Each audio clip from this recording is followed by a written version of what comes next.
I'm Sophia Mitchell, 34, and I own the most successful restaurant in town. Ironic, considering my mother Diane once told me culinary school was a waste of time. Last week, I discovered she'd invited our entire family to Thanksgiving dinner, everyone except me.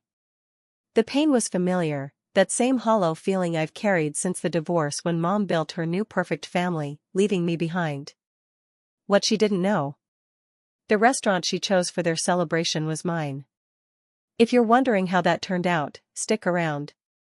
Before I tell you this story, drop a comment letting me know where you're watching from, hit that subscribe button, and let's talk about family, betrayal, and the sweetest revenge served on a silver platter. Growing up, my mom and I were close, at least that's how I remember it. She was the one who taught me to make my first chocolate chip cookies when I was 7, standing on a step stool in our cozy kitchen. Dad worked long hours at his law firm, so it was often just us girls, baking, watching movies, and talking about everything. Mom would braid my hair before school and leave little notes in my lunchbox. When I think back to those early years, they feel bathed in golden light. Everything changed when I turned 16. The arguments between my parents became impossible to ignore. Dad started sleeping in the guest room, and Mom cried when she thought I couldn't hear. 3 months later, Dad moved out, and the divorce papers arrived. I was devastated but tried to be strong for Mom. What I didn't expect was how quickly she'd move on. Brian Thompson entered our lives 6 months after the divorce was finalized. He was a business consultant with a ready smile and 2 teenagers of his own, Jessica, who was 15, and Tyler, who was 17. Mom seemed transformed in his presence, laughing more than I'd heard in years, dressing differently, even changing her hairstyle. I wanted to be happy for her, but something felt off about how rapidly our family of 2 became part of something else entirely. When they got engaged after dating for only 8 months, Mom was ecstatic. I tried to share her joy, but the wedding planning consumed her. Suddenly, all our conversations revolved around floral arrangements, bridesmaid dresses, and how Jessica was such a help with the preparations. I was included in the wedding party, of course, but it felt like a courtesy rather than a desire to have me there. The wedding itself was beautiful but strange. As I watched Mom and Brian exchange vows, I couldn't shake the feeling that I was watching the final scene of my childhood play out. At the reception, relatives kept telling me how lucky I was to have such a nice new family. But Jessica and Tyler barely acknowledged me, too busy with their own friends who had been invited to the celebration. After the honeymoon, Mom and I moved into Brian's larger house in the same town. My bedroom was in the basement, a teenager's dream for privacy, Mom insisted, though it felt more like being tucked away. The main floor became a showcase of their new blended family, with photos of Jessica and Tyler prominently displayed alongside new family portraits where I stood awkwardly at the edge. As months passed, family dinners became increasingly uncomfortable. Brian would ask Jessica and Tyler about their activities with genuine interest, then offer me a cursory "and how was your day, Sophia," before turning back to them. Mom rarely intervened, and when she did, it was often to criticize me, my posture, my grades, my lack of participation in family activities. "Why can't you make an effort with your step-siblings?" she'd ask privately. "Jessica invited you to her soccer game last weekend." I didn't have the heart to tell her that Jessica had only extended the invitation after Mom had pressured her, making it clear in her eye-rolling that my presence wasn't actually wanted. By senior year, I'd retreat to my basement room immediately after dinner, applying to colleges as far away as possible. When I was accepted to a university 3 states away, Mom seemed surprised by my choice. "But why so far? State university is perfectly good, and you could live at home to save money." "I want to experience something new," I said, not admitting that I needed to escape the house where I felt like a ghost. It was during my sophomore year of college that I discovered my passion for cooking. I'd always enjoyed helping in the kitchen, but the culinary arts program at university opened my eyes to possibilities I'd never considered. When I called Mom, excited to share my decision to switch majors from business to culinary arts, her response was immediate and dismissive. "Cooking? Sophia, be serious. That's a hobby, not a career." Do you know how many restaurants fail? Do you want to be working nights and weekends forever? What about having a family someday? It's what I love, Mom, I tried to explain. I've never felt so sure about anything. You're throwing away your future on a whim, she said. Your father and I didn't save for college so you could learn to flip burgers. After that conversation, our already strained relationship became even more distant. I stopped sharing my achievements in culinary school, tired of her dismissive comments. Meanwhile, she'd call with glowing reports about Jessica's pre-med program or Tyler's business internship. The contrast in how she spoke about them versus me couldn't have been clearer. After graduation, I threw myself into building my career. I started as a line cook at a respected restaurant in Chicago, working punishing hours for minimal pay. The kitchen was hot, demanding, and occasionally hostile. But it was also the first place I'd felt truly competent and valued in years. My head chef, Amanda Williams, recognized my potential and became my mentor. For 5 years, I moved from restaurant to restaurant, learning different cuisines and techniques, building my reputation and skills. Each step was challenging, but I was determined to prove my mother wrong, and perhaps, more importantly, to prove myself right. All this time, my communication with Mom dwindled to occasional phone calls on holidays and birthdays. She rarely asked about my work, and when she did, it was with an air of waiting for me to admit failure. Eventually, I decided to move back to my hometown, not to reconcile with family, but because I'd spotted a business opportunity. The historic building on Maple Street, once a beloved hardware store, had been sitting empty for years. Its exposed brick walls, high ceilings, and large windows overlooking the river made it perfect for the restaurant I'd been envisioning. Moving back meant potentially running into Mom and her family, but I was no longer the hurt teenager seeking approval. I was a chef with a vision and determination. If our paths crossed, I would be civil, but I was done seeking the validation I'd never receive. The journey from culinary school graduate to restaurant owner was far from glamorous. After my final position as sous chef at Lumiere in Chicago, I made the bold decision to return to my hometown with nothing but my savings, a business plan, and unwavering determination. The historic building on Maple Street that would become Harvest Table was a disaster when I first walked through it. Water damage had warped the hardwood floors, the electrical system needed complete replacement, and pigeons had made homes in the rafters. But beneath the grime and decay, I could see what others couldn't, the potential for something extraordinary. "You're out of your mind," said the real estate agent when I made an offer. "This place needs at least $300,000 in renovations before it's usable for anything." "I know exactly what it needs," I replied, already calculating how to stretch my savings and secure investors. Those first months were a lesson in endurance. I lived in a tiny studio apartment above a noisy bar, sleeping on a mattress on the floor while pouring every spare dollar into the restaurant. My days started at 5 a.m. with contractor meetings and ended past midnight as I refined recipes and business strategies. There were nights I sat on the dusty floor of the unfinished space, eating ramen by flashlight, questioning everything. But I wasn't completely alone in my vision. Chef Amanda Williams, my mentor from Chicago, believed in me enough to become my first investor. "I've watched you outwork everyone in every kitchen you've touched," she told me over the phone.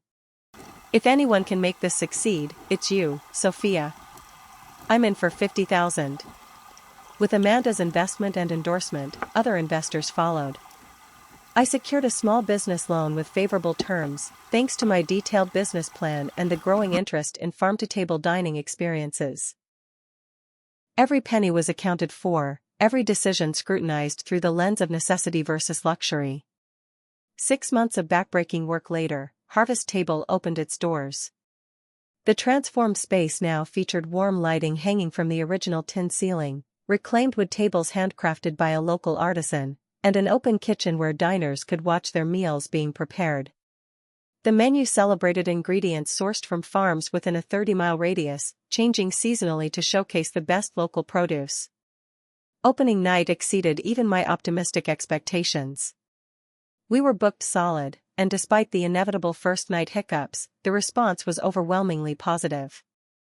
Martin Cruz, the notoriously critical food writer for the regional paper, wrote, "Harvest Table isn't just a return to local flavors, it's a revelation of what those flavors can become in the hands of a chef who respects both tradition and innovation.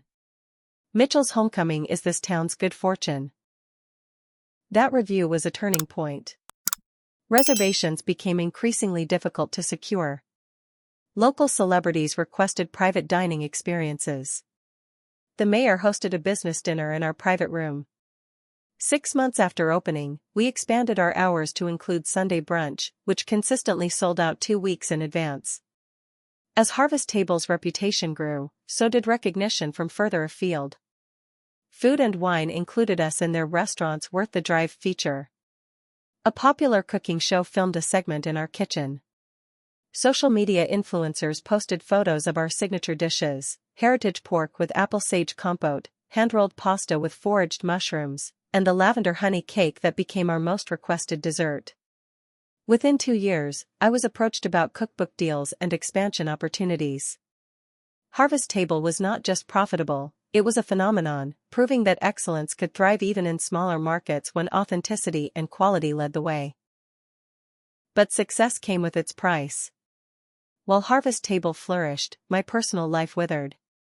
I worked 16-hour days, 6 days a week.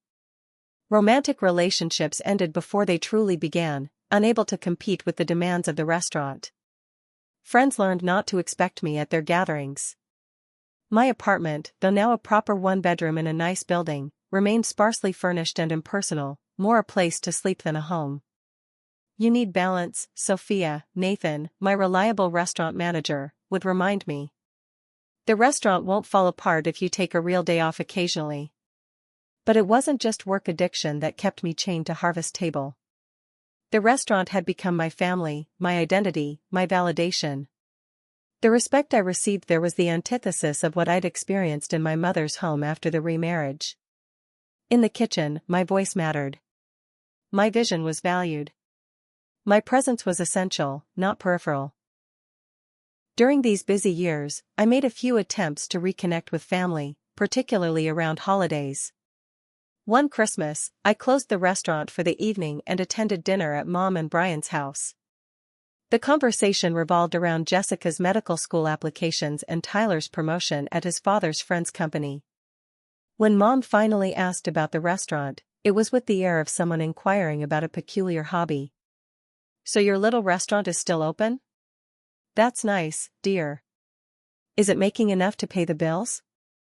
I didn't bother explaining that Harvest Table's revenue had reached 7 figures or that we'd been featured in national publications. Instead, I simply nodded and changed the subject. After that dinner, I stopped trying. I sent birthday and Christmas gifts, made brief phone calls on appropriate occasions, but maintained emotional distance. If family members came to the restaurant, which happened occasionally, though never my mother, I ensured they received excellent service but rarely emerged from the kitchen to greet them personally. The irony wasn't lost on me. I'd created a space where hundreds of families and friends gathered to share meaningful moments over meals I'd prepared, while my own family connections had atrophied to near non-existence. I told myself it was a reasonable trade-off for success on my own terms. Most days, I almost believed it. As Harvest Table's 3rd anniversary approached, I was finally considering taking Nathan's advice about balance. I'd hired a talented sous chef, Maya, who could manage the kitchen in my absence. The financial pressures had eased, allowing me to contemplate an actual vacation, my first in years. Perhaps it was time to nurture the personal side of life I'd neglected for so long. And then came the Thanksgiving revelation that would force me to confront the family dynamics I'd been avoiding for years. November had always been a complicated month for me. While Harvest Table buzzed with the energy of harvest season and preparations for holiday gatherings, a familiar melancholy would settle in my chest. Thanksgiving, that quintessential family holiday, loomed like a question mark each year. Some years I'd receive a perfunctory invitation to Mom and Brian's, where I'd sit through an uncomfortable meal feeling like an outsider. Other years, I'd host an orphan's Thanksgiving at my apartment for staff members who, like me, weren't going home for the holiday. This particular November started normally enough. I was finalizing our special Thanksgiving week menu and considering whether to close on the actual holiday when I mindlessly scrolled through Instagram during my rare coffee break. Jessica's post stopped my thumb mid-swipe, a photo of decorative gourds and mini pumpkins arranged on what I recognized as my mother's dining table. The caption read, "Getting ready for the biggest Thompson family Thanksgiving yet. Can't wait to see everyone. Hashtag family time, hashtag Thanksgiving, hashtag blessings counted." I frowned at the screen. No one had mentioned a family Thanksgiving to me, but perhaps it was still weeks away from being planned. I continued scrolling and saw a comment from my cousin Gary, "Looking forward to seeing everyone. Flight booked from Denver, arriving Wednesday night." An uneasy feeling settled in my stomach. Gary and I had always been close as children. If he was flying in for Thanksgiving, why hadn't I heard anything about it? I opened my email and checked my spam folder, thinking perhaps an invitation had been misdirected. Nothing. That evening, I called Kayla, my cousin on my mother's side who had always been straight with me about family matters. After some small talk, I casually brought up Thanksgiving. "So, are you heading to Mom's for the big family Thanksgiving everyone's talking about?" A moment of awkward silence followed. "Oh, Sophia." Kayla's voice held that pitying tone I'd grown to hate. "I assumed you knew. Aunt Diane has been planning this for weeks. She's invited the whole extended family, even Gran is coming down from Michigan." "I must have missed the invitation," I said, trying to keep my voice neutral. "When did she send them out?" Another pause. "About 3 weeks ago. I got an actual paper invitation in the mail. It was really fancy, they had them custom made." My throat tightened. "And you're sure I was included on the guest list?" Kayla hesitated. "I don't know for certain. I just assumed, you know? You're her daughter." After ending the call with Kayla, I sat in my darkened living room, my mind racing. There had to be a mistake. Perhaps my invitation had been lost in the mail. Or maybe Mom was planning to call me personally instead of sending a formal invitation. Deep down, though, I knew these were comforting lies I was telling myself. I picked up my phone and sent a text to my mother, "Hey Mom, heard about the big Thanksgiving gathering from Kayla. Looking forward to it. Should I bring anything?" Her response came 20 minutes later, "Oh Sophia, didn't think you'd be interested since you're always so busy with the restaurant. It's just a small family thing anyway. Just a small family thing. With custom invitations and relatives flying in from out of state." The dismissal was so casual, so practiced, it took my breath away. Before I could formulate a response that wasn't dripping with hurt or anger, another text arrived. "Besides, I know how important those holiday restaurant bookings are for your business. Wouldn't want you to lose money on our account." The false consideration was the final twist of the knife. Mom had never shown interest in understanding my business, yet now she was using it as an excuse to exclude me from a family gathering. I set my phone down without responding, not trusting myself to reply. That night, I barely slept, cycling through hurt, anger, and an embarrassing desire to still somehow earn my place at that table. By morning, I had resolved to put it out of my mind. I had a restaurant to run, staff who depended on me, and customers who appreciated what I offered in a way my family never had. But 2 days later, as I was reviewing reservation requests with Nathan in my office, something caught my attention. "Hold on," I said, pointing to a name on the screen. "Brian Thompson. Party of 16 on Thanksgiving Day. Is that a new booking?" Nathan nodded. "Came in yesterday. They requested the private dining room. Said it's a family celebration and asked if we could do a special menu. I told them you'd have to approve since we weren't planning to be open on Thanksgiving, but they offered to pay a premium." I stared at the screen, a strange feeling washing over me. Did they specifically request Harvest Table, or were they just looking for any available restaurant? "Oh, they were very specific," Nathan said. "The man, Brian, said his wife had heard wonderful things about us and wanted to try the restaurant for their family tradition." Apparently their home kitchen renovation won't be finished in time for Thanksgiving. A laugh bubbled up from deep in my chest, not joyful, but sharp and disbelieving. Their home kitchen renovation. Of course. The pieces clicked into place with perfect, painful clarity. My mother had excluded me from family Thanksgiving, and in a twist of cosmic irony, had chosen my restaurant as their venue without realizing it was mine. Nathan looked at me with concern. Sophia? Do you know these people? I took a deep breath. Brian Thompson is my stepfather. That reservation is for my mother's family Thanksgiving, the one I wasn't invited to. His eyes widened. Are you serious? But your name is on all our press. How could they not know it's your restaurant? Mom has never shown any interest in my career, I explained. She's never been here, never asked details about where I work. She probably heard about Harvest Table from friends and had no idea of the connection. So what do you want to do? Nathan asked. I can call and tell them we're actually closed on Thanksgiving. For a moment, I considered it. The petty satisfaction of forcing them to scramble for last-minute arrangements was tempting. But as quickly as the thought came, a better idea took shape. No, I said slowly. Confirm the reservation. Tell them we'd be delighted to host their Thanksgiving celebration. You're sure? Nathan looked skeptical. That means we'll all be working on Thanksgiving. I'll make it worth everyone's while, I promised. Double pay for the day, plus a staff Thanksgiving dinner after service. But there's one more thing. What's that? I met his eyes steadily. I'll be here. Not just in the kitchen, but greeting them when they arrive. Serving them personally. I want to see my mother's face when she realizes whose restaurant she's in. Nathan's expression shifted from concern to something like admiration. That's either brilliant or masochistic. Maybe both. Maybe both, I agreed. But it's time to stop hiding in the kitchen. If my family wants to experience what I built, they'll have to acknowledge who built it. That evening, I called my best friend Mia, the only person besides Nathan who knew the full history of my family dynamics. As expected, she had strong opinions about my plan.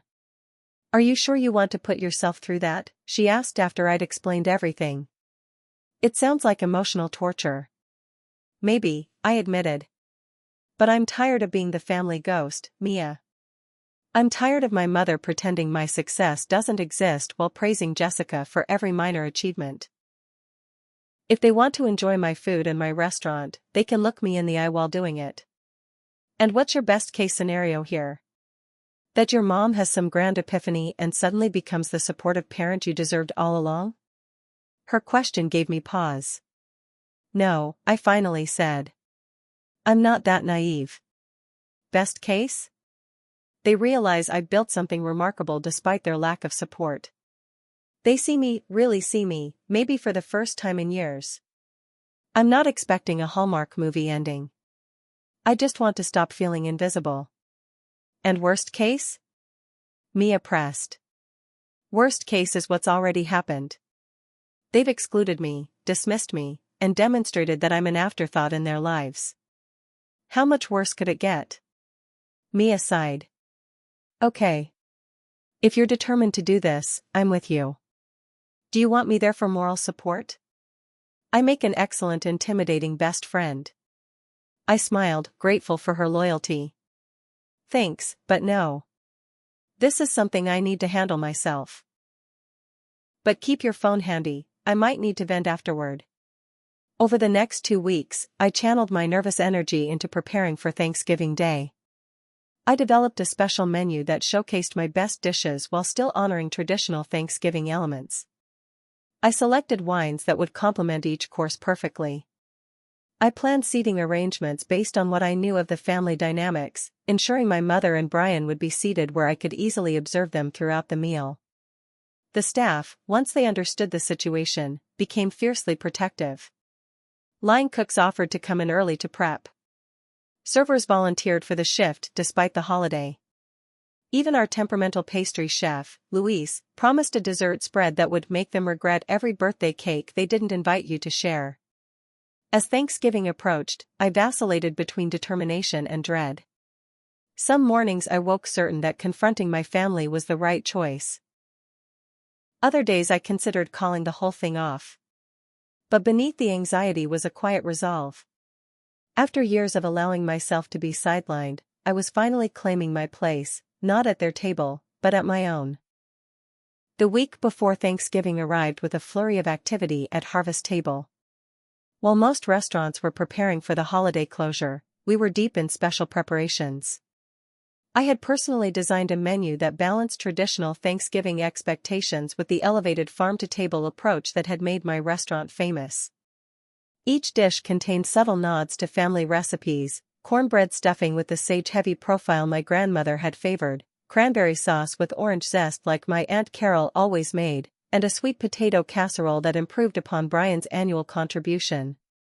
Is this menu specifically designed to show them what they're missing, or to remind them of what they think they already have? Nathan asked as we finalized the details. A bit of both, I admitted. I want them to taste the familiar made extraordinary, to recognize that I've taken our family traditions and elevated them beyond what they could imagine. The morning of Thanksgiving dawned clear and cold. I'd been awake since 4, unable to sleep as my mind raced through every possible scenario for the day ahead. By 6, I was at the restaurant, checking deliveries and prepping alongside my dedicated team. Remember, I told the staff during our pre-service meeting, as far as everyone else is concerned, this is just another private event. You don't need to mention that I'm the owner unless directly asked. But we can give them the cold shoulder, right? Joked Marcus, one of our servers who had become like a brother to me over the years. Absolutely not, I said firmly. They'll receive our standard excellent service. This isn't about punishing them, it's about finally being seen. By 2 o'clock, everything was ready. The private dining room looked stunning, with arrangements of autumn foliage, candles and amber glass holders, and table settings that walked the line between rustic and elegant. I had changed from my chef's whites into a simple but striking burgundy dress, my usual messy kitchen bun replaced by loose waves. A small, vain part of me wanted to look my absolute best for this confrontation. At 2:45, Nathan approached me in my office. They're here. The first car just pulled up. I took a deep breath, smoothed my dress, and nodded. I'll be right out. Pausing in the hallway outside the dining room, I could hear them arriving, familiar voices, laughter, the rustle of coats being removed. I straightened my shoulders, fixed a professional smile on my face, and stepped into the room just as Brian was helping my mother with her chair. Welcome to Harvest Table, I said, my voice steady despite my pounding heart. I'm Sophia Mitchell, the owner and executive chef. We're delighted to host your Thanksgiving celebration today. The reaction was everything I had both anticipated and dreaded. Mom froze, her coat halfway off her shoulders. Brian's mouth fell open in undisguised shock. Around the table, expressions ranged from confusion to discomfort to, in the case of my cousins Gary and Kayla, poorly suppressed amusement. Sophia? Mom finally managed, her voice higher than normal. What are you doing here? As I said, I'm the owner, I replied calmly. When your reservation came through, I was surprised but thought, what a wonderful coincidence. Of course I'd want to personally oversee my family's Thanksgiving meal. Brian recovered first, extending his hand awkwardly. Well, this is certainly unexpected. We had no idea this was your restaurant. I gathered that, I said, shaking his hand briefly. Though Harvest Table has been featured in several regional publications, and my name is on all our press materials. We don't really follow the restaurant scene, Mom said, her composure returning along with a defensive edge to her voice. Jessica recommended this place, her colleague raved about it. Jessica, who had been staring at the floor since my arrival, finally looked up. I had no idea it was yours, Sophia. Honestly. Dr. Warner just said it was the best restaurant in town. I offered her a small smile. I appreciate the referral, however unintentional. Turning to address the whole table, I continued, we've prepared a special menu for today that I think you'll enjoy. Marcus will be your server, and I'll be overseeing your meal personally. As I began to step away, Mom called after me, Sophia, wait. Perhaps we should talk privately for a moment? Part of me wanted to refuse, to maintain the professional distance I'd established. But I nodded. Of course. We can speak in my office. Once the door closed behind us, Mom's carefully maintained smile fell away. What kind of game are you playing here, Sophia? Game? I repeated, raising an eyebrow. I'm not playing any game. This is my restaurant, has been for 3 years now. You're the ones who made a reservation here. You know what I mean, she hissed. This is obviously some sort of ambush. A way to make us all uncomfortable on Thanksgiving. I felt a flare of anger but kept my voice level. If anyone should be uncomfortable, it's me. You planned a family Thanksgiving and deliberately excluded me. Then, by incredible coincidence, you chose my restaurant as your venue. So tell me, Mom, who's really playing games here? She had the grace to look briefly ashamed before rallying. You're always so busy with work. You've missed family gatherings before. I just assumed. You assumed I wouldn't want to be included, I finished for her. Or perhaps you hoped I wouldn't be. Either way, you didn't bother to ask me directly. And this is your response? To what, embarrass us in front of the extended family? I shook my head, suddenly tired. No, Mom. My response is to do my job exceptionally well, as I always do. Your family will have an outstanding meal in a beautiful setting. I'll be professional and courteous. But I won't hide in the kitchen pretending I don't exist, not anymore. Mom crossed her arms, studying me with an expression I couldn't quite read. You've changed, Sophia. I've grown up, I corrected her. I've built something I'm proud of. Something that deserves acknowledgement, especially from my mother. Before she could respond, a knock came at the door. Nathan poked his head in. Sorry to interrupt, but the rest of the party is asking about starting appetizers. We'll be right out, I assured him. Turning back to Mom, I added, shall we? Your family is waiting. As we returned to the dining room, I could feel the weight of everyone's stares. Uncle James gave me a supportive wink, while my grandmother studied me with obvious curiosity. Tyler looked deeply uncomfortable, while Jessica seemed torn between embarrassment and genuine interest. I slipped back into professional mode, explaining the menu as the first course was served, a butternut squash soup with brown butter and sage, accompanied by freshly baked rosemary focaccia. As everyone began to eat, appreciative murmurs filled the room. Even Mom, after a hesitant first spoonful, couldn't hide her enjoyment. Throughout the appetizer and main course service, I moved between the dining room and kitchen, present but not intrusive. I answered questions about the food when asked, accepted compliments graciously, but maintained a careful emotional distance. This careful balance worked until the dessert course, my grandmother's traditional pumpkin pie recipe that I'd refined over years of experimentation. As Marcus served the pie, Mom's voice cut through the appreciative comments. It's very good, of course, but it's not quite the same as Mom's original recipe. I had been arranging the coffee service, and her words hit me like a physical blow. After everything. The exclusion, the awkwardness, the attempt at reconciliation through my craft, she still couldn't offer unqualified praise. Actually, my grandmother interjected before I could respond, I think it's better than mine, Diane. Sophia's added something, cardamom, is it, dear, that brings out the flavors beautifully. Thank you, Gran, I said quietly. Yes, it's cardamom and a touch of black pepper. Inspired, she declared, taking another bite. You must give me the recipe. Mom's lips thinned. Well, I suppose it's what we should expect from a professional. Though sometimes I wonder if all this, she gestured vaguely around the restaurant, was worth sacrificing a normal life for. No husband, no children, working holidays. The table fell silent. I felt heat rise to my face, aware of every eye upon me. I had two choices: retreat to the kitchen as I'd done so many times in family conflicts, or finally stand my ground. I chose the latter. "What exactly constitutes a normal life, Mom?" I asked, my voice soft but firm. "Is it only valid if it follows your template? Because from where I stand, I've created something extraordinary. This restaurant employs 27 people. We've been featured in national publications. We have a wait list for reservations most weekends. I own the building now." I paused, gathering my thoughts. "No, I don't have a husband or children yet. But I have purpose, passion, and people who value my contributions, professionally, if not always personally." The silence that followed was deafening. Brian looked at his plate.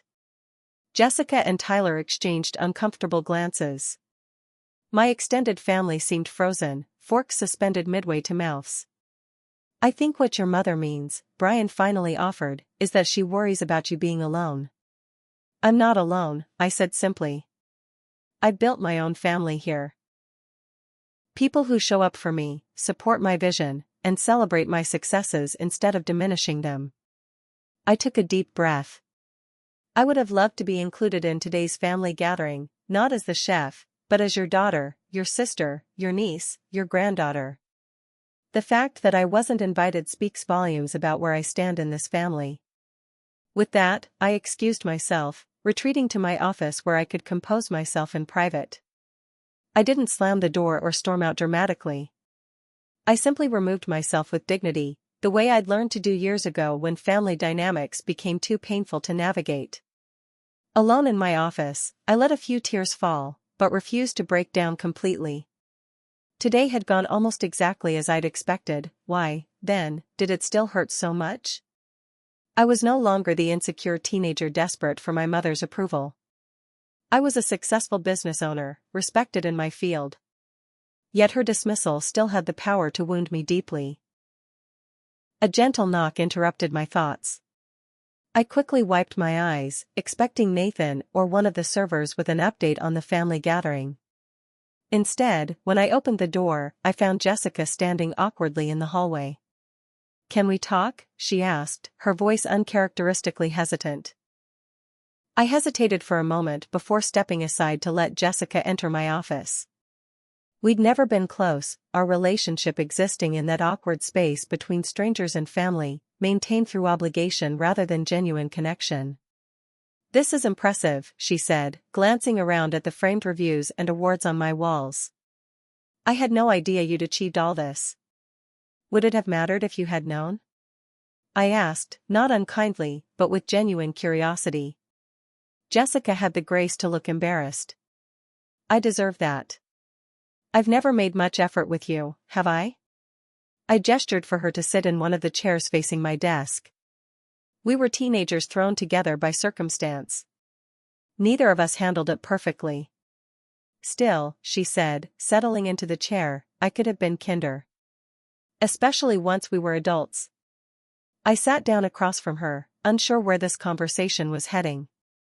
"What did you want to talk about, Jessica?" She twisted her hands in her lap, suddenly looking very young despite being 33. "I knew Mom didn't invite you to Thanksgiving." This admission hung in the air between us. I waited for her to continue. "She asked me to help with the guest list, and when I noticed your name wasn't on it, I asked about it. She said you were always too busy with work to attend family functions, so she wasn't going to bother you this year." Jessica looked up, meeting my eyes directly. I knew it was wrong, but I didn't push it. It was easier to go along with her version of reality. "Why are you telling me this now?" I asked, my voice carefully neutral. "Because seeing you here, realizing what you've built while we've all been pretending your career was some kind of hobby, it made me ashamed of my complicity." She gestured toward the dining room. "Everyone out there is raving about the food, Sophia. Gran keeps saying how proud she is. Uncle James is telling anyone who'll listen about how he always knew you'd do something amazing." I felt a complicated mix of emotions, gratification at the praise, bitterness that it had taken this ambush for my family to acknowledge my success, and suspicion about Jessica's sudden solidarity. "That's nice to hear," I said cautiously. "But it doesn't explain why you're in here instead of out there enjoying dessert." Jessica sighed. "I'm here because I want to apologize. Not just for Thanksgiving, but for years of, I don't know, allowing you to be pushed to the margins of the family. Maybe even participating in it sometimes." "Why did you?" I couldn't help asking. "Push me out, I mean. We could have been friends, or at least allies." "Honestly?" She looked pained. "At first, it was jealousy. You and Diane had this whole history and bond that Tyler and I couldn't touch. Dad talked about how smart and independent you were. I felt like I had to compete with this perfect stepdaughter." "Me? Perfect?" I laughed incredulously. "Jessica, your mother criticized everything I did. My grades were never high enough, my friends were never good enough, my ambitions were never practical enough." "I know that now," she admitted. "But teenage me just saw a threat. And then, when you moved away for college and started building your own life, it became easy to maintain that distance. Comfortable." Our conversation was interrupted by another knock. Before I could answer, the door opened to reveal Kayla, her expression concerned. "Everything okay in here? People are starting to wonder where you both disappeared to." "We're fine," I assured her. "Just having a long overdue conversation." Kayla entered, closing the door behind her. "Well, you should know that Aunt Diane is getting that look she gets when she's about to make a scene. The one from Cousin Riley's wedding when the cake collapsed." I groaned, remembering all too well. "Great. The last thing I need is a family meltdown in my restaurant on Thanksgiving." "Actually," Kayla said, perching on the edge of my desk, "I think this confrontation might be overdue. You've been letting Aunt Diane dictate the terms of your relationship for too long, Sophia." Jessica nodded in agreement, surprising me. "Kayla's right. Mom needs to recognize how she's treated you." "We all do." I looked between them, these family members suddenly offering support after years of silence. Where was the solidarity all the times I sat alone at family gatherings while everyone fawned over Jessica's pre-med achievements or Tyler's business internships? Kayla at least had the decency to look ashamed. "We should have spoken up sooner. I'm sorry we didn't." Before I could respond, the door opened again, this time without a knock. Uncle James stepped in, his imposing frame filling the doorway. "There you are," he said, spotting me. "Your mother is working herself into quite a state out there. Something about you embarrassing her deliberately on Thanksgiving." "I didn't invite them to my restaurant," I pointed out. "They came to me, without even knowing it was mine." Uncle James chuckled. "Oh, I know. The irony isn't lost on me. But Diane's never been good at acknowledging when she's in the wrong." He stepped fully into the office, closing the door. "You know, your grandfather, my father, and I didn't speak for 7 years." This was news to me. "What? Why not?" He disapproved of my career choice. Thought being a park ranger was beneath a Mitchell man. Uncle James shook his head at the memory. "We were both stubborn, both convinced we were right. It took your grandmother's heart attack to bring us back together." "What are you saying?" I asked. "That I should forgive Mom and pretend everything's fine for the sake of family harmony?" "Not at all," he replied firmly. "I'm saying that pride and resentment cost my father and me 7 years we could never get back. Don't wait for a crisis to address what's broken between you and your mother. But address it honestly, no more pretending, from either of you." I considered his words, feeling the weight of years of accumulated hurts and disappointments. "I don't even know where to begin." "Begin by returning to the table," Jessica suggested. Show all of us, that you won't be dismissed anymore." I looked at the 3 of them, Jessica, Kayla, Uncle James, and felt a strange shift in the family dynamics. For the first time in years, I wasn't alone in recognizing the problem. Maybe that was enough of a beginning. All right, I said, standing up. Let's go back. When we re-entered the dining room, conversations halted. Mom sat stiffly at the table, pushing dessert around her plate without eating it. Brian looked uncomfortable, while Tyler seemed completely absorbed in his phone. Gran was the only one who smiled warmly at our return. There you are, she said. I was just telling everyone about the time little Sophia made Thanksgiving dinner by herself when she was 12 because Diane had the flu. Remember that, dear? The turkey was dry as dust, but those mashed potatoes were perfect. I smiled at the memory. I've improved my turkey technique since then, I promise. You certainly have, Gran agreed, patting the seat beside her. Come sit by me and tell me all about how you came to own this beautiful restaurant. As I moved to join her, Mom's voice cut through the moment.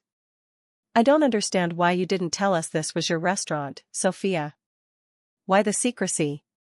Was it just to create this dramatic scene? The table fell silent again. I could feel everyone watching, waiting for my response. Taking a deep breath, I decided that Uncle James was right, no more pretending. I didn't keep it a secret, Mom. Harvest Table has been featured in the regional magazine, the newspaper, even that morning show you watch. My name and photo have been in all of it. I met her gaze steadily. The truth is, you've never shown interest in my career. You've never asked about my restaurant, never inquired about my success or struggles. If you had, you would have known exactly whose restaurant you were booking for Thanksgiving. Color rose in her cheeks. That's not fair. I've always supported your interests. Have you? I challenged gently. When I told you I was switching to culinary arts in college, you called it a hobby and a waste of money. When I moved back to town to open this restaurant, you warned me about failure rates and suggested I get a real job as a backup. Even today, you couldn't simply compliment the food without suggesting I've sacrificed a normal life for my career. Brian attempted to intervene. I think what your mother means. No, Mom interrupted, surprising everyone. Let her speak. Apparently, she has a lot to get off her chest. I'm not trying to attack you, I said, softening my tone. But yes, I have things I need to say. For years, I've felt like an outsider in this family. After you remarried, it seemed like there was no place for me in your new life. Jessica and Tyler became the children you focused on, while I became peripheral. Mom opened her mouth to object, but I continued before she could interrupt. I understand that blending families is complicated. I don't blame you for wanting your new marriage to succeed or for bonding with your stepchildren. But somewhere along the way, you stopped seeing me, really seeing me. My achievements didn't matter because they didn't fit your definition of success. My absence became expected rather than questioned. The table remained silent as I spoke, the tension almost palpable. Even Tyler had put down his phone, watching the exchange with wide eyes. So no, Mom, I didn't orchestrate today as some kind of revenge. But I also couldn't hide in the kitchen and pretend I didn't exist, which is essentially what you've been asking me to do for years in this family. Mom's expression was unreadable. For a long moment, she said nothing, just stared at me as if seeing a stranger. Then, to my utter shock, her eyes filled with tears. Is that really how you see it? She asked, her voice barely above a whisper. That I stopped seeing you? The raw vulnerability in her question caught me off guard. In all our years of tension and distance, I'd rarely seen my mother anything but composed and certain. Yes, I answered honestly. That's how it's felt. Mom looked down at her plate, then around at the restaurant, really looking at it perhaps for the first time. This place is extraordinary, Sophia. I can see that now. And if I'm being completely honest with myself, maybe I've been avoiding seeing your success because it reminds me of my own abandoned dreams. This confession hung in the air between us. I waited, not sure how to respond. Before I met your father, I wanted to open a bakery, she continued, surprising me with this revelation. I had notebooks full of recipes, plans for displays, even a name picked out. But then life happened, marriage, you, the practical concerns of mortgages and college funds. The dream got packed away. You never told me that, I said quietly. Because it seemed foolish in retrospect. Childish. She smiled sadly. And then you, my practical, responsible daughter, chose the very path I'd been afraid to take. And succeeded brilliantly at it. Understanding dawned slowly. You weren't just dismissing my career. You were protecting yourself from regret. Mom nodded, a tear finally escaping down her cheek. It's not an excuse for how I've treated you. But perhaps it's an explanation. The honesty of the moment felt fragile, like glass that might shatter if handled too roughly. Around the table, family members sat in stunned silence, witnesses to a conversation that had been years in the making. I don't know where we go from here, I admitted. But I'd like to find out. Mom reached across the table, extending her hand tentatively. I'd like that too. As I took her hand, I didn't fool myself that one conversation could heal years of hurt and misunderstanding. But for the first time in a very long time, it felt like we were finally seeing each other clearly. The private dining room fell into an uncomfortable silence after my exchange with Mom. Family members exchanged uncertain glances, unsure whether to continue eating dessert or acknowledge the emotional confrontation they'd just witnessed.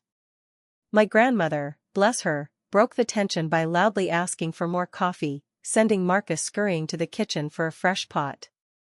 I excused myself to check on the kitchen operations, needing a moment to process what had just happened. The professional rhythm of the kitchen, the clatter of pans, the sizzle of a sauce reducing, the precise movements of my team, helped ground me. This was my domain, where I knew exactly who I was and what I was doing. Everything okay out there? Maya, my sous chef, asked quietly as she plated a dessert for another table. As okay as family confrontations ever are, I replied with a weak smile. The food is a hit, at least. Of course it is, she said confidently. Your food speaks for itself, even to people who should have been listening to you all along. Her simple vote of confidence warmed me. I checked the other tables in the main dining room, speaking briefly with guests and ensuring everything was running smoothly. By the time I returned to the private room, conversations had cautiously resumed among my family members, though Mom remained quiet, lost in thought. I had just begun to gather empty dessert plates when Jessica approached me again. Can we talk? Just for a minute? Nodding, I followed her to a quiet corner near the fireplace, away from curious ears. I need to tell you something, she said, her voice low. Something I've never told anyone in the family. Her serious tone concerned me. What is it? I've been miserable in medicine, she confessed. 4 years now. I stay because it's what Mom and Dad expect, what I've invested all this time in, what everyone praises me for. But I hate it most days. This revelation stunned me. Jessica had always seemed so certain of her path, so content with the admiration her career choice garnered from the family. Why are you telling me this now? I asked. Because watching you today, standing your ground, owning your choices despite Mom's disapproval, it made me realize how much of my life I've lived trying to be the good daughter. She glanced back at the table. And where has it gotten me? I'm successful on paper but unfulfilled in reality. I understood her predicament all too well. What would you rather be doing? A small smile crossed her face. Photography. I've been taking classes secretly for 2 years. My instructor says I have real talent. Jessica, that's wonderful, I said, genuinely happy for her. But why keep it a secret? You know why, she replied, gesturing toward Mom. After watching her reaction to your culinary ambitions, I wasn't brave enough to face the same disappointment. The irony wasn't lost on me. While I'd envied Jessica's favored position in the family, she'd envied my courage to pursue my passion regardless of approval. Maybe it's time we both stopped letting Mom's reactions dictate our choices, I suggested. Jessica nodded thoughtfully. Seeing this place, what you've created, it's inspiring, Sophia. Truly. Our conversation was interrupted when cousin Kayla approached, 2 glasses of wine in hand. She offered one to each of us. Thought you both might need this. Things got pretty intense back there. Thanks, I said, accepting the glass gratefully. How's the mood at the table? Reflective, Kayla replied. Uncle Brian is trying very hard to make small talk about football.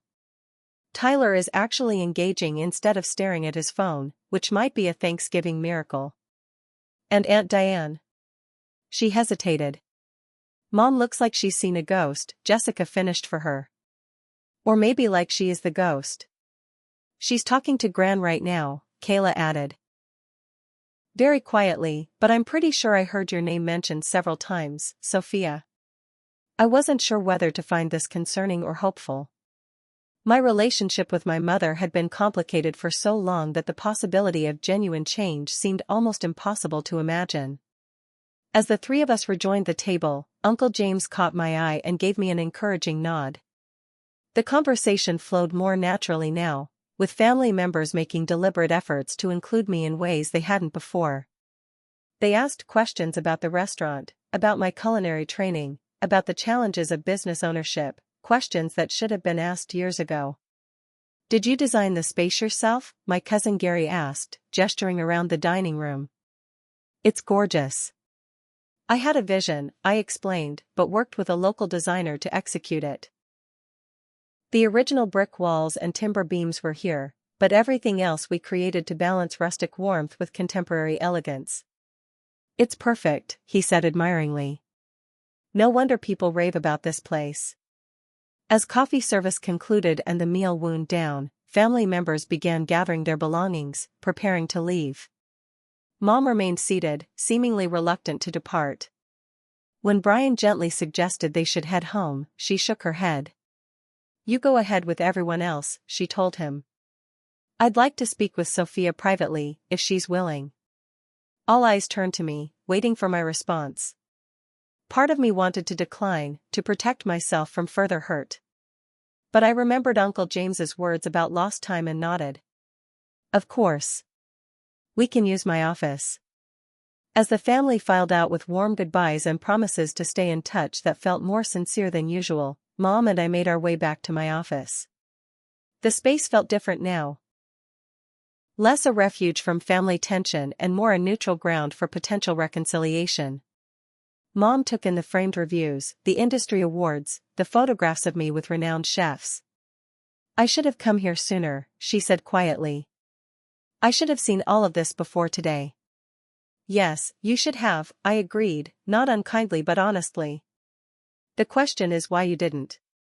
She sank into one of the chairs, suddenly looking older and more vulnerable than I was accustomed to seeing her.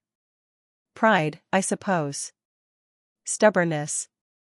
Fear. Fear of what? Of being wrong, she admitted. When you chose culinary school, I was so certain you were making a mistake, throwing away your potential on a risky career.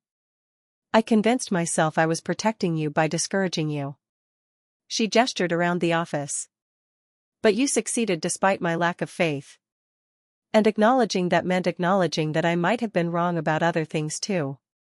I sat down across from her, processing her words. What other things? How I handled the divorce. The remarriage. Blending the families. She met my eyes directly. I was so desperate to make my second chance at marriage work that I think I overcorrected. Tried too hard to integrate Jessica and Tyler, and in doing so, pushed you to the periphery. The acknowledgement of what I'd felt for so long, but had never heard confirmed, left me momentarily speechless. Mom continued, her voice thick with emotion. When you moved away for college, it became easier to maintain that distance.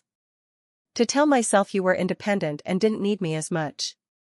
But the truth is, I think I was avoiding the evidence of my failure as your mother. You weren't a failure, I said automatically, the daughter in me still instinctively wanting to comfort her. In some ways, I was, she insisted. A good mother doesn't make her child feel unwelcome in the family. A good mother celebrates her child's successes instead of diminishing them out of her own insecurity.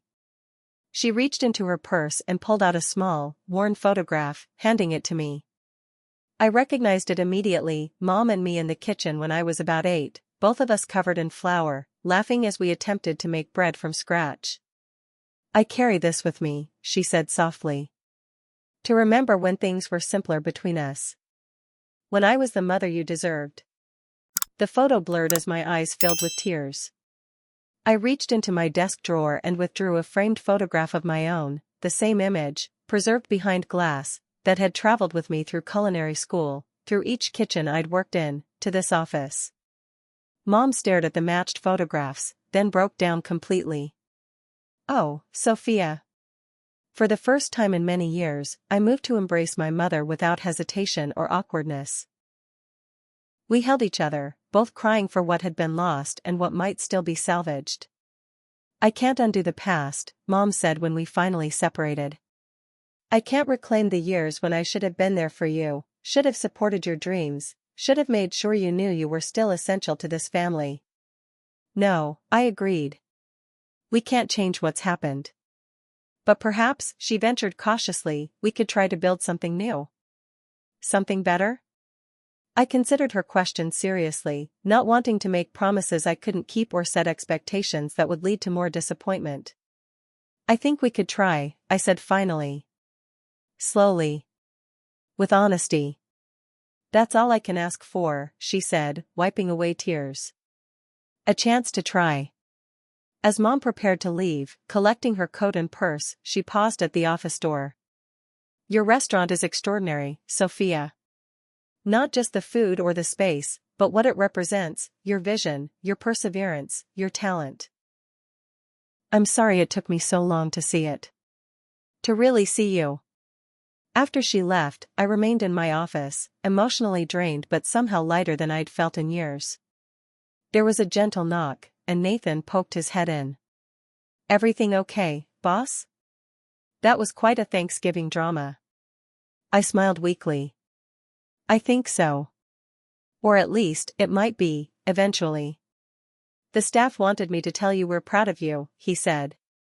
"Not just for the food service, which was flawless as usual, but for standing your ground with your family. That took guts." His words reminded me that while my biological family had been absent for much of my adult life, I'd created a family of choice here, people who supported me, valued me, and showed up for me consistently. "Thank you," I said sincerely. "For everything today. For having my back." "Always," he replied simply. "Now, what do you say we clean up and have our own Thanksgiving meal?" Louise has been guarding a special staff turkey in the second oven all day, and Maya made her famous cornbread stuffing. The thought of ending this emotional day surrounded by people who genuinely appreciated me was exactly what I needed. That sounds perfect. As I followed Nathan to the kitchen where my restaurant family waited, I felt cautiously optimistic about the future, not just for my business, but for the possibility of healing what had been broken for so long.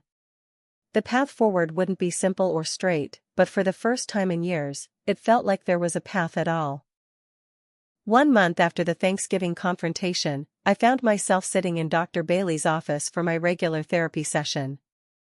The afternoon sunlight filtered through Venetian blinds, creating stripes of warmth across the comfortable leather sofa where I'd spent countless hours processing my complicated family dynamics.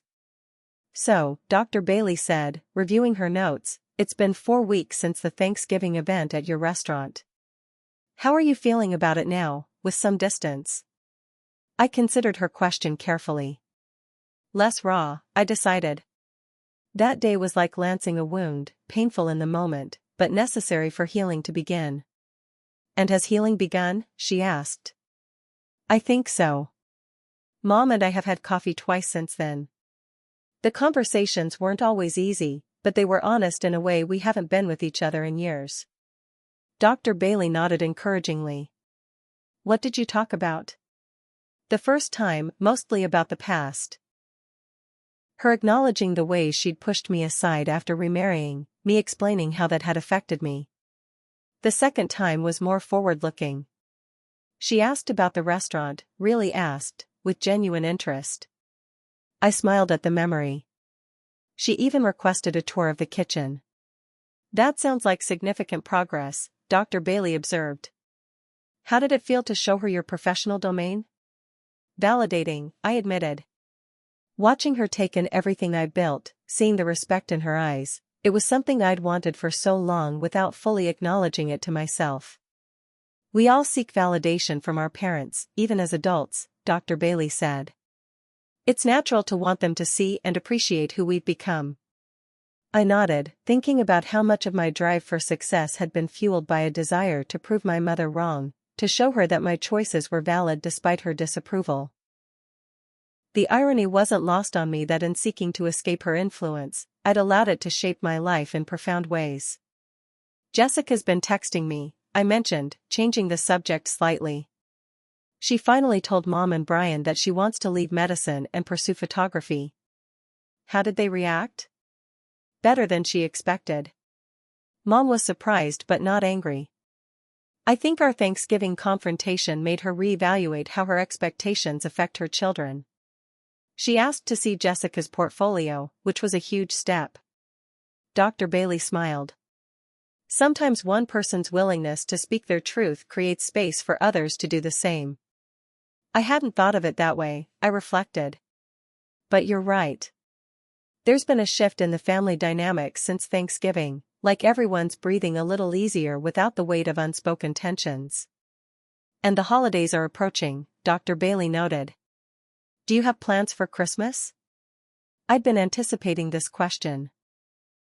Actually, yes. Mom and Brian invited me to Christmas Eve dinner, a real invitation, delivered in person when we had coffee last week. And I'm hosting a small gathering at my apartment on Christmas Day for Jessica, Kayla, and Uncle James. Just the family members who have been most supportive. That sounds like a healthy balance, participating in family traditions while also creating new ones that nourish you. That's the goal, I agreed. I'm trying to be realistic about the process. One conversation didn't magically fix years of hurt and misunderstanding. But it opened a door that had been firmly shut for a long time. As our session continued, we discussed boundaries for the upcoming holiday gatherings, strategies for managing difficult moments that might arise, and the importance of acknowledging progress without expecting perfection. By the time I left Dr. Bailey's office, I felt equipped to navigate the holiday season with hope rather than dread. A significant change from previous years. The weeks leading up to Christmas passed in a blur of holiday preparations, both personal and professional. Harvest Table was booked solid with holiday parties, and I had introduced a special winter tasting menu that was receiving rave reviews. Between managing the restaurant's busiest season and shopping for thoughtful gifts for my newly reconnected family members, I barely had time to decorate my own apartment. Jessica came over one evening to help, bringing a bottle of wine and her camera to document the process. As we hung lights and ornaments on my small tree, our conversation flowed more naturally than it ever had before. I have to admit something, she said, adjusting a crystal snowflake on a branch. I was jealous of you for years. I looked up from untangling a strand of lights, surprised. Jealous? Of me? Why? Your certainty, she explained. You always seemed to know exactly what you wanted and were willing to go after it, regardless of what anyone thought. While I was following the path laid out for me, trying to be what everyone expected. Her admission touched me deeply. I was jealous of you too, I confessed. For being so easily accepted into the family, for receiving the approval and attention I craved. Jessica laughed softly. Look at us, each envying what the other had, neither of us seeing the full picture. Isn't that always the way? I mused, handing her a hand-blown glass ornament I'd bought in Italy during my brief post-culinary school travels. We compare our insides to others' outsides and come up wanting. As we finished decorating, Jessica asked if she could take some professional photos of me in my chef's whites for a portrait series she was developing on people who had found their calling. The request moved me more than I could express. My stepsister not only acknowledging my profession but wanting to celebrate it through her own art. 2 days before Christmas, I received an unexpected email from Brian, asking if he could stop by the restaurant during a break-in service. Curious about what my stepfather might want to discuss privately, I agreed to meet him between lunch and dinner preparation. He arrived promptly, looking somewhat uncomfortable in the elegant dining room where weeks earlier our family drama had unfolded. "Thank you for seeing me," he began after we'd settled at a quiet corner table. "I wanted to speak with you alone before Christmas." "Is everything all right?" I asked, concerned by his serious tone. "Yes, everything's fine," he assured me. "Better than fine, actually. This is about your mother and me wanting to make amends in a meaningful way." He reached into his jacket pocket and withdrew an envelope, sliding it across the table to me. "Your mother doesn't know I'm doing this. I wanted it to be from me, an acknowledgement of my own role in the family dynamics that hurt you." Inside the envelope, I found documents indicating a substantial investment in Harvest Table, enough capital to fund the expansion I'd been contemplating but hadn't yet secured financing for. "Brian, I stared at the papers, speechless. "It's not charity," he said quickly. "It's a legitimate investment in a successful business. But it's also my way of saying that I should have seen your potential years ago, should have supported your dreams instead of tacitly reinforcing the narrative that they weren't valuable." I was deeply touched by the gesture but hesitant to accept. "Are you sure about this? It's a significant amount." "I'm sure," he nodded firmly. "Jessica showed us your write-up in Food and Wine. The reviewer called you one of the most innovative chefs of your generation. Any investor would be lucky to be part of what you're building here." His sincerity was evident, and I realized that rejecting his offer out of pride would only perpetuate the distance between us. "Thank you," I said finally. "This means a great deal to me, not just the investment itself, but what it represents." "New beginnings," he suggested with a small smile. "For all of us." Christmas Eve at Mom and Brian's house was different from any family gathering I'd experienced in recent memory. The physical space was the same, the living room still adorned with Brian's collection of nutcrackers, the dining table still set with Mom's best china, but the emotional atmosphere had transformed completely. Mom greeted me with a genuine hug when I arrived, her eyes bright with unshed tears. "I'm so glad you're here, Sophia." "Me too," I replied, surprised to find I truly meant it. Throughout the evening, I noticed small but significant changes. Mom had prepared one of my signature appetizers from Harvest Table's menu. Her attempt slightly imperfect but the gesture profoundly meaningful. The conversation included deliberate efforts to draw me in, with family members asking about the restaurant's holiday season and my plans for the new year. Most surprising was Tyler, who had always been the most distant of my step-siblings. After dinner, he approached me somewhat awkwardly. "Jessica told me you're thinking of expanding the restaurant," he said. "I've been doing some commercial real estate work recently. If you want, I could help you evaluate potential locations." The offer caught me off guard. "That would be really helpful, actually." "Thank you." He nodded, clearly pleased. "Cool. We could grab coffee sometime after the holidays to discuss it." These small moments of connection accumulated throughout the evening, gradually easing the tension I'd carried in my shoulders for years whenever I entered this house. When Mom pulled me aside before I left, her expression was solemn. "I found something I thought you might want," she said, handing me a worn cookbook with a faded cover. "It was my mother's, then mine. All those recipes we used to make together when you were little, they're all in here, with my notes in the margins." I opened the book carefully, recognizing her familiar handwriting alongside recipes that had formed the foundation of my earliest culinary experiences. "Mom, this is..." "It should be yours now," she said simply. "It belongs with someone who will truly appreciate it." The gift symbolized more than a collection of recipes, it was an acknowledgement of our shared history and my rightful place in the family legacy. I hugged her tightly, words failing to express what the gesture meant to me. Christmas Day brought my small gathering of chosen family members to my apartment. Jessica arrived first, helping me put the finishing touches on the meal I'd prepared. Kayla brought her famous mulled wine, while Uncle James contributed a spectacular cheese board from his travels in Vermont. The intimacy of the gathering, the ease of conversation, the absence of tension, it all felt like the beginning of a new tradition, one that honored authentic connections rather than obligatory family roles. As we gathered around my small dining table, Uncle James raised his glass in a toast. To new beginnings and chosen family. And to healing old wounds, Jessica added softly. To finding our way back to each other, I concluded, meeting each of their eyes with genuine gratitude.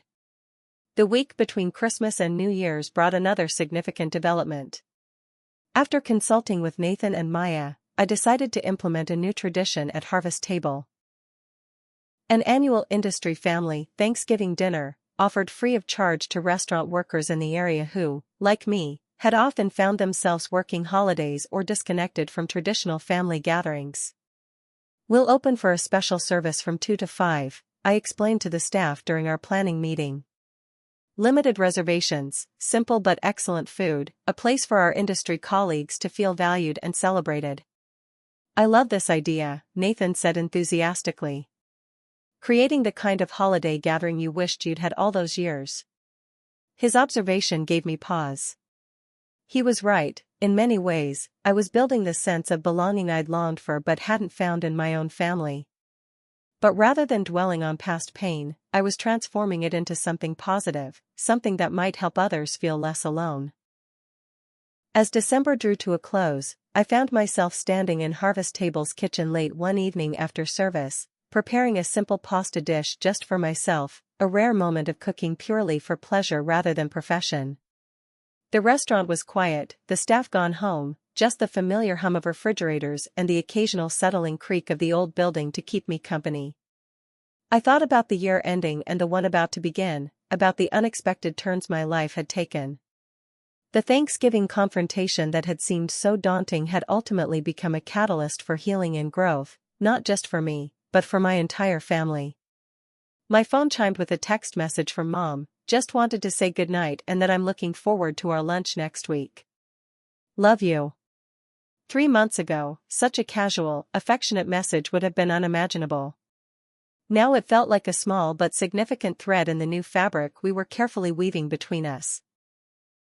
As I twirled pasta onto my fork, I realized that forgiveness wasn't a single moment but a process, one that would likely continue through many more family gatherings, difficult conversations, and tentative steps toward reconciliation. The hurt of years couldn't be erased in a season, but healing had undeniably begun.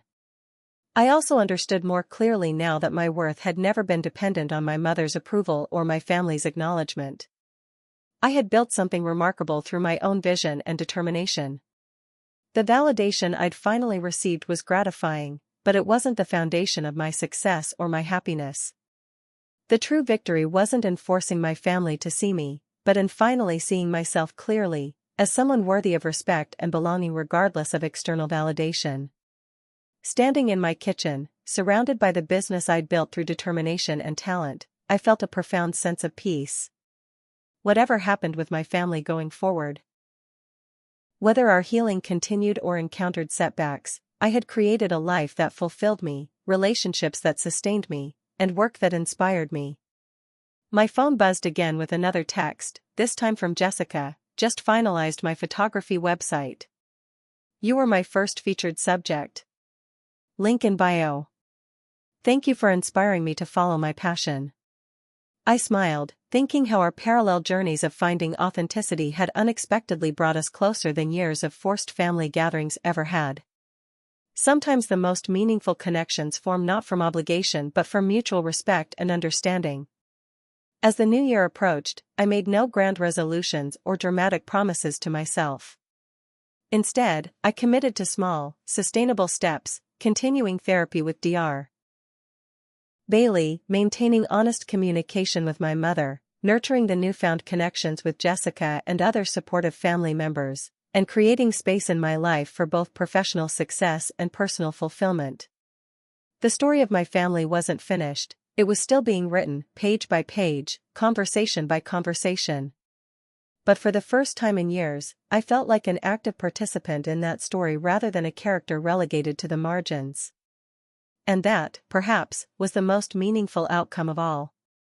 So if you've ever felt excluded from your own family, if you've struggled to find your place or have your accomplishments recognized, remember this: your worth isn't determined by others' ability to see it. Build your life according to your own vision. Create your own definitions of success and family. The validation you seek might eventually come, as it finally did for me, but your journey shouldn't depend on it. I'd love to hear your stories in the comments below. Have you ever felt overlooked by family? How did you handle it? Did reconciliation come, or did you find peace in other ways? Don't forget to like this video if my story resonated with you, subscribe for more real-life experiences, and share with someone who might need to hear that they're not alone in these complicated family dynamics. Thank you for listening to my story, and remember, sometimes the best revenge isn't revenge at all, but living well and on your own terms. That's the ultimate Thanksgiving dish that no one can take away from you. Until next time, this is Sophia Mitchell, wishing you peace and authenticity in all your family gatherings.